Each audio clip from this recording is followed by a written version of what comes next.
The carbon price has been launched and now the Prime Minister has some explaining to do. For months, Julia Gillard's been hamstrung by a lack of detail on her carbon tax, but with the package fully released, she's gone into overdrive to convince people it's good for them. It set up an epic political contest with Tony Abbott, one neither leader is willing to lose. From Canberra, Melissa Clark reports. Sometimes it's a bit awkward the morning after. Danny, how are you? Not too bad. Good to see you too. Right. When you don't like what you see. This is an attack on aspiration. This is an attack on the aspirational classes of our country. With the long-awaited details now on the table, the real battle begins. Even on the government's own figuring, more than 3 million households are going to be worse off. I had to make choices about who needed assistance the most.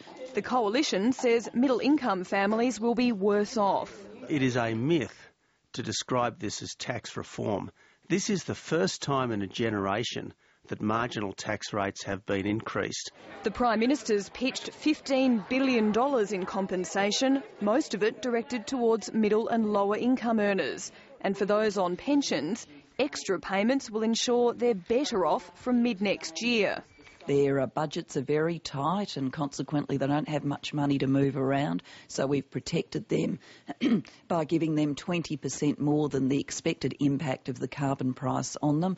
And for those who don't get any help with the increase in cost of living, that price will be very modest. We are talking about a change in cost of living in the consumer price index of 0.7%. Those who secured the deal are asking people fractionally worse off to put their loss in some perspective.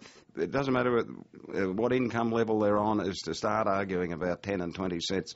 This is a very significant issue. Now, we're talking about less than 1% alteration to the cost of living here, as against a 20% hit on our grandchildren if we don't act. Both the government and the opposition believe their electoral fortunes rest on the success or failure of this deal. So Julia Gillard has her ministers spread across the country. Tony Abbott's hit industrial centres, many in Labor-held seats. Day one of a very long campaign. Melissa Clark, ABC News, Canberra.